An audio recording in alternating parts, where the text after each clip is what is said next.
Good morning, everybody. Welcome back to Rise and Shine with Joe the Therapist.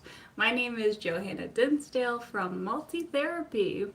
I am a virtual qualifying therapist in Canada, Ontario, and this morning we like to catch up on the community, what everybody's up to, and I always have a bit of a theme for each morning. And today's theme is going to be all about types of thoughts. It's interesting. It's something that you don't think about too much. Oh, there's types of thoughts, but absolutely. There is a lot of different types of thoughts. And in therapy, sometimes we call them cognitive distortion. So, you know, typically we focus on the ones that we want to work on or improve, of course. Hi, Adwy Man. How are you doing? Good morning. Or I guess for you, good evening. How's it going? Hi, David. Welcome. Yep, hopefully you guys caught the introduction. Today we're going to be talking about types of thoughts. So, one that I probably see the most often, which is interesting, is something called all or nothing thinking. It's where people kind of get stuck in this mentality that if something happens, it's a complete disaster. So, for example, I ate more than I planned, so I completely ruined my diet. I've completely destroyed the whole thing, right? Or, for example, I'm going to cut out all junk food all of the time because that's the only way to be healthy.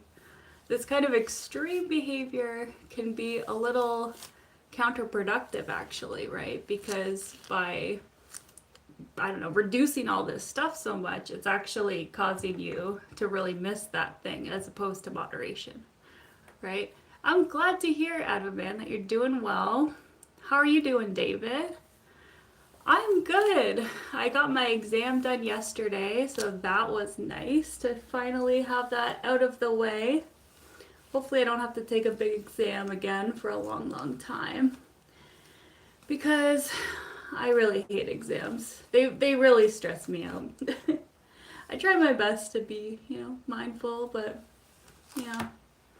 feels like a big weight has been lifted off of my shoulders now that it's over, which is nice. A really nice feeling.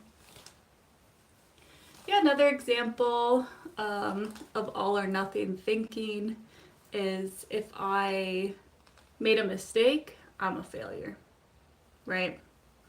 That kind of thinking. David says not well. Oh, I'm sorry to hear that, David. I hope you're feeling better soon. Name the month of name the month most people get their snow tires off. Are you quoting my Family Feud Canada experience? Oh my gosh, yeah, guys, if you haven't seen it, I was on Family Feud and the host asked me, name the month most people get their snow tires off. And this is funny. I completely blanked because this is, again, just like a wild coincidence, but my family always gives me a hard time about that because I put on my winter tires just at the randomest times and I always forget to do it. It's just like one of those tasks that you just completely forget about. I don't know, like it's never on the top of my list, which is bad, but I've been getting better at it. So yeah, when he said that on the show, all I could think about is my family being like, haha, when do you get it on? Like behind me. I could not concentrate. I could not just say any month. I literally could have said freaking any month and I could not think of it because all I could think about was my family giving me a hard time. So they're the reason why we didn't get $30,000. Okay, we only got 20,000. Thanks, guys. Hi, Mitsuki. Thank you. They're Versace ones. I got a nice discount. But I still got the big thick parts of the glasses because I think they look fun. Hi, Dexter. Are you... Oh, 6'7", 6'7". I don't know why the kids say that, but that's a thing. All right, another type of thinking, guys. We're talking about types of thoughts here. I'm a therapist if you're new. And we're going to talk about fortune telling. Have you ever tried fortune telling, guys? That's when you're trying to predict the future all the time. So, for example, oh, I'm not going to try that because I'm going to fail. It's like, okay, you don't know that 100%. There might be a very good chance, but you don't know that for certain. Or, for example, saying I can't concentrate during this, like, if I do an exam, I can't concentrate, right? These things are really important to analyze because it's giving you a key on how to self-improve, right? If I'm saying, like, for example, I literally just did, oh, I'm terrible at exams, like I just can't do them well. Now, let's challenge that thought. I was able to get my master's done. Sure, I might have struggled through it and I might not enjoy exams, but I did it. Through resilience, it might have been a bad time, but I actually can complete exams, even though they're not enjoyable. So that's just a perfect example, just a natural example of, okay, fortune telling, creating a bad experience for me. Instead, I could say, I'm feeling a bit anxious about this exam, but I've passed all my exams in the past, or most of them. Can't say I've passed every exam. Yes, indeed. Have you guys ever done that? Sometimes I do a lot of fortune telling. And I think it's my way of kind of predicting social interactions a lot of the time. I'm saying like, oh, we're going to this event. How can I plan? Okay, if this person says this, I'm gonna do this, which is like ridiculous. Like just go to the event and enjoy. But we come up with all sorts of these crazy coping mechanisms. And it's always good to check in, right? Check in with why you do these things. David, what do you mean? Oh no, not this again.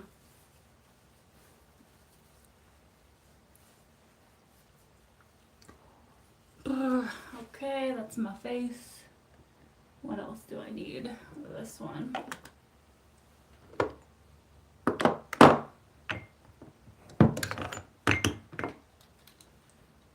Put my glasses on here for a second.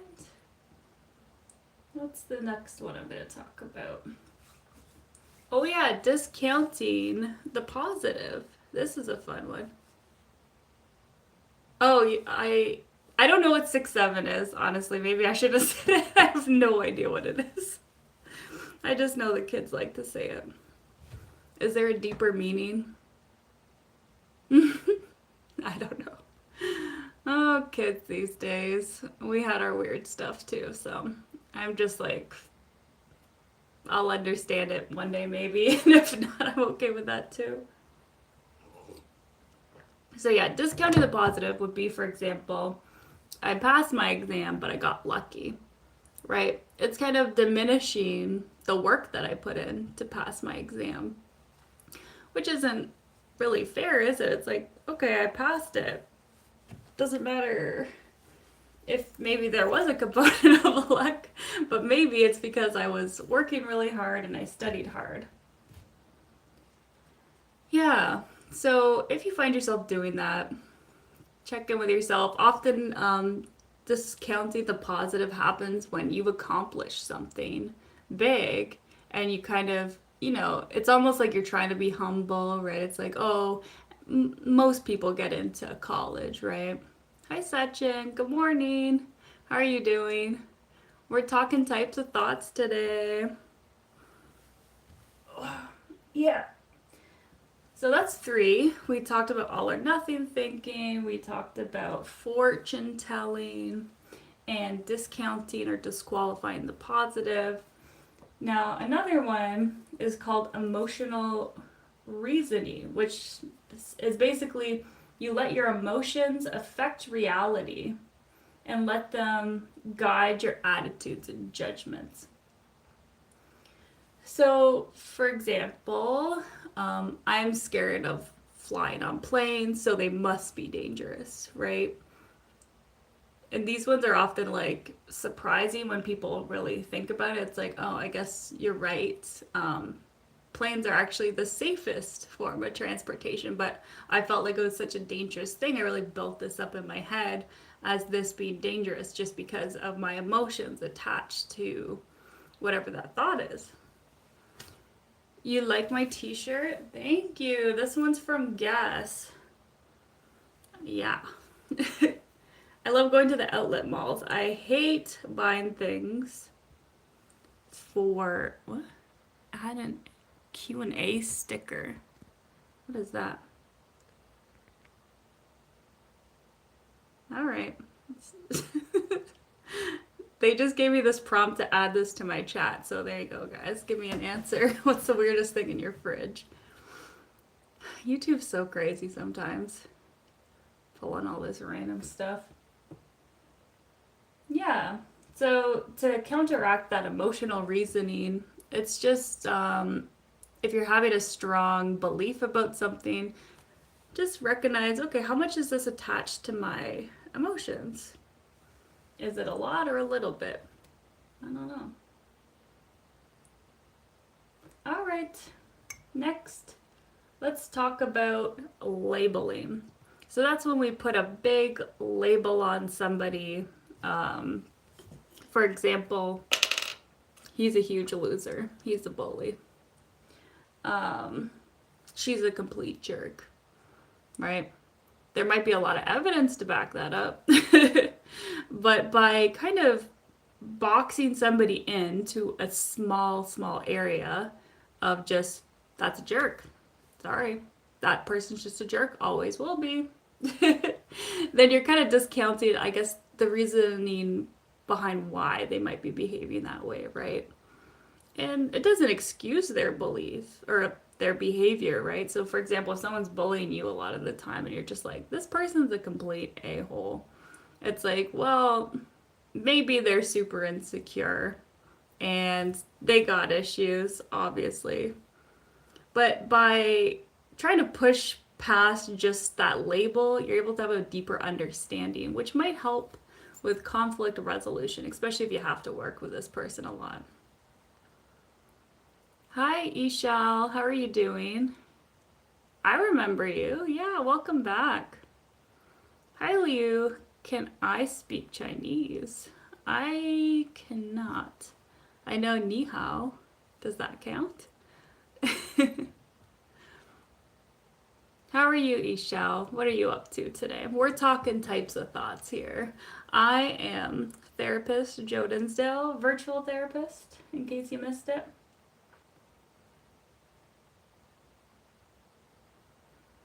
And yeah, let's keep going. So the next one is called the magnifying glass type thought.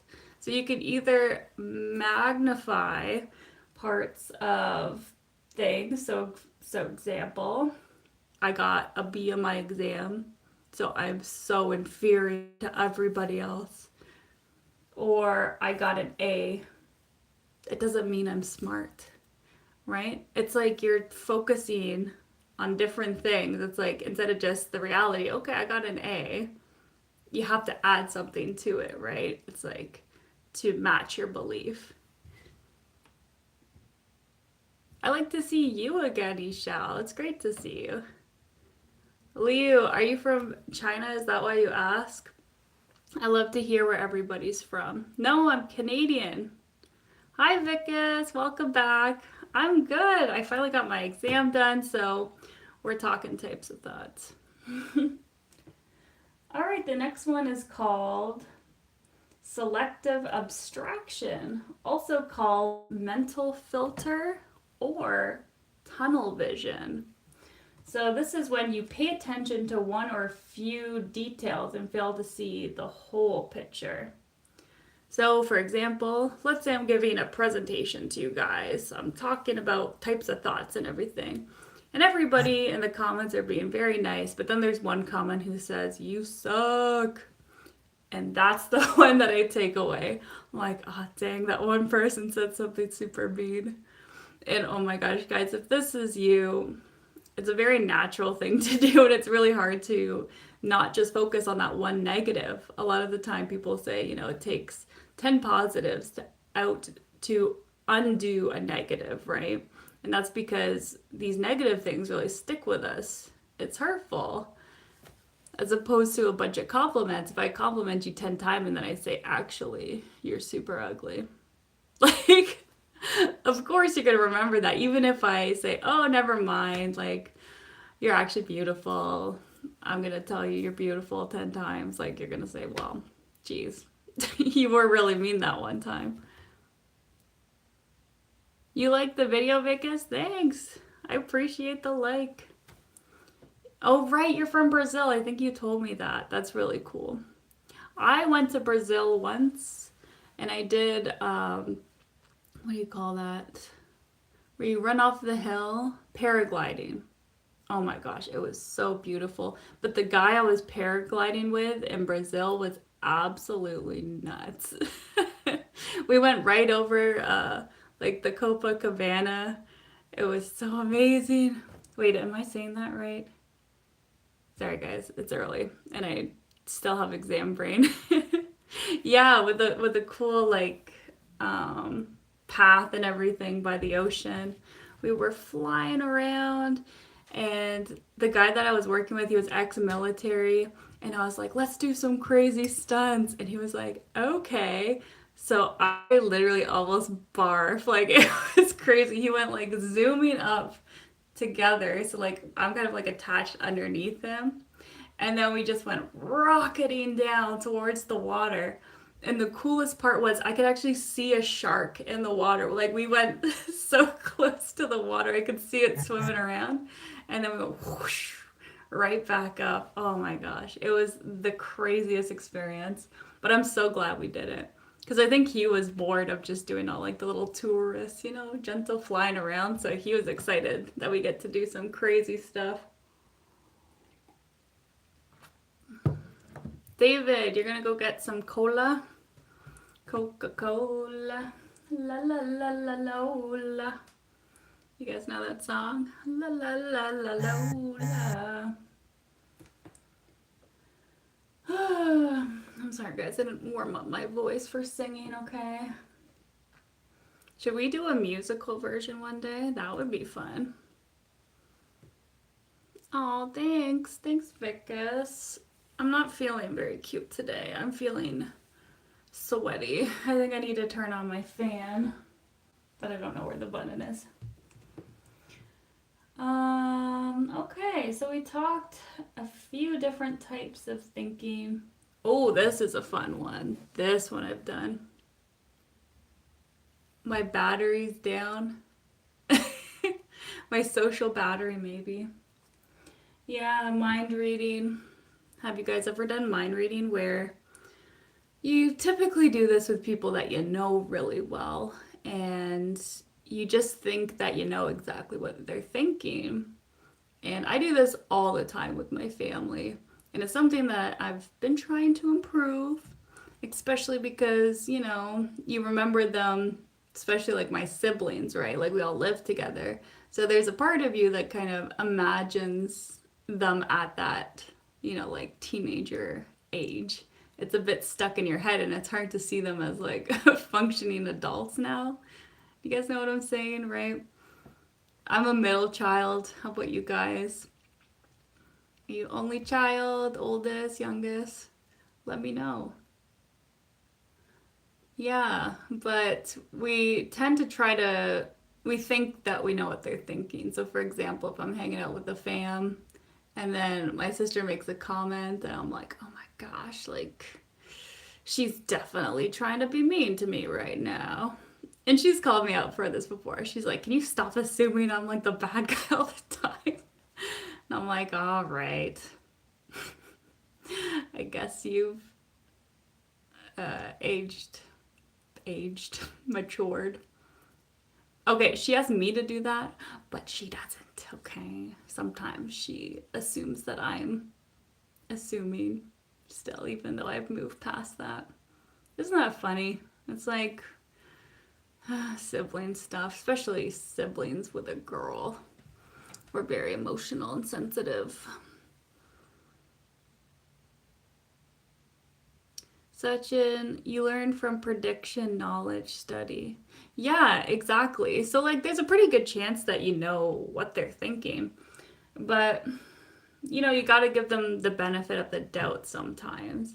And I find that sometimes we almost like bully ourselves through imagining what other people are thinking, right? It's like, oh, this person's thinking so negatively of me. Of course, they're judging me right now. Oh, they probably notice, like this dress, is actually ripped a little bit in the corner. Oh my gosh, they think I'm the worst.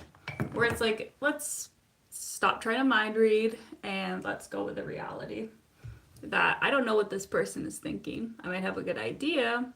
If I'm that curious, let's talk to the person. Let's actually have that conversation with their. Oh, Vicus, you like my hair? Thank you. It's starting to grow back, which is nice. I still have my little tuft here from when I burnt it, but it's getting there. I almost like it. It's kind of a whole vibe. I don't know where it went. It's kind of tangled up with the rest of the hair, which is good. Yeah, there are masters who do online courses that might help your studies in your study subject. Yeah, I just finished my master's degree in counseling psychology. So that's why I kind of know all this fun stuff. It is really interesting. And that's the best part about this degree. It kind of applies to everybody, right? Everybody's got thoughts and stuff. Sashin, do you have a master's or what do you do? I'd like to hear what everybody's like jobs are. I find that interesting. I know Adwiman mentioned, I think he was an engineer. Oh, you're a girl? You're from the USA? No, Brazil, sorry. I'm getting everybody mixed up now. Yeah, but I am married, just so you know. But we could be friends. Let's all be friends. Yeah. All right. Let's see. Is there any other ones I want to talk about? Oh, the blame game. Have you guys ever played the blame game where you tend to blame other people for your problems? I'd say I'm the opposite. Technically blame myself too much when I'm like, okay, these people are more responsible than I'm giving them credit for. Yeah. Oftentimes we talk about our parents, okay? So, for example, my parents are to blame for my unhappiness, which might be partially true, but at what point do you want to take autonomy over your life, take control, and say, listen up, I'm going to step up and take responsibility of my own happiness? Like my parents, yeah, they had a negative effect on me, but I'm not going to let them live in my head rent free. Right? And that takes some practice. You can always, they tend to kind of try to ingrain their beliefs into you, right? So it's almost like you got to undo that if they don't align with your own values. And you often see that with people who switch religions or, had very strict parents upgrowing where they have these specific things that they were told to follow. So when you're choosing your own values, how you want to live your own life, you almost feel super conflicted because you have these ingrained beliefs that don't actually align with what you want to live with. Oh, sorry, I'm just trying to catch up with the chat here. Oh, thanks, David. Appreciate you moderating. David's the best moderator, by the way. I'm not doing anything concrete. I like to learn new things about sports, art, academic things. Absolutely. I like to keep it open too, like just learn about whatever is going on. I'm learning about the Blue Jays currently because they're finally doing well after, I think it's been like 31 years since they made the World Series, and now they finally did after 32 years. So that's exciting. Do you guys like sports? I try to get into it. I like to play sports. I don't like to watch sports. I love basketball. Growing up, basketball was like my main thing. I did a lot of soccer. And I'd like to get back into it. Like I mentioned, rock climbing. Just because Canadian winters are brutal, like there's no way you can play soccer outside. I could do an indoor soccer place, but it's not as fun. I like the open air. Plus, it gets super stinky in those indoor soccer arenas.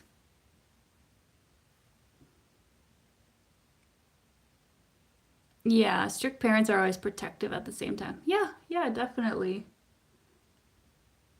Having strict parents isn't necessarily a bad thing. It's just making sure that you understand you're allowed to have your own beliefs too when you're an adult. And the pink shade will look good. I know, I keep forgetting to put on any, what do you call that? Eyeshadow. Every time I forget, but I'll do it this time.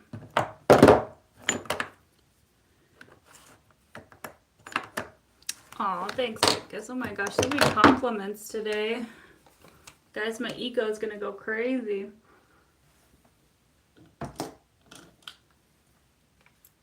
So what do you think about all these different types of thoughts? Any resonate with you more than others? Your dad hates you so much. He loves my sister more than me. Oh, I'm sorry. That sounds really hard. That sounds very difficult.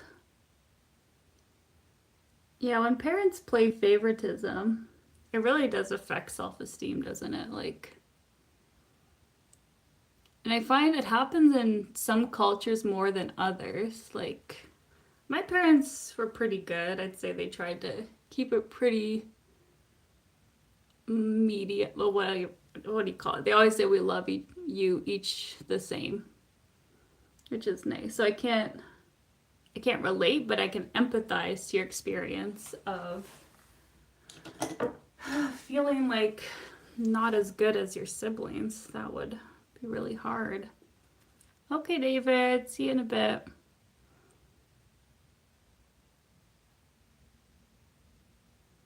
Yeah, how do you know that, I guess? That's a great question. Vicus, look at you being a therapist. Well done. It's like what is the evidence, right? Did they tell that to you, or is have that is undetermined? Because sometimes it can feel that way because they're showing you love in a different way. And that's when you can start to communicate your needs, right? You can say, listen, I don't feel as loved as this person. Or if you don't want to say it as directly, you can just give them a key to your inner world. Say, listen, I'm not feeling very loved right now. Here's what I need you to do to make me feel loved. Sometimes it can be as simple as that, right? You're just trying to let them know and give them the answer on how to change and improve. Sometimes we forget that part. It's like, I'm feeling sad. I don't feel loved. But then you don't tell them what to do. It's like you can't expect them to guess or mind read because people are notoriously bad at that. Absolutely. Every child unique and have their own things to, I don't know, their own purpose, right?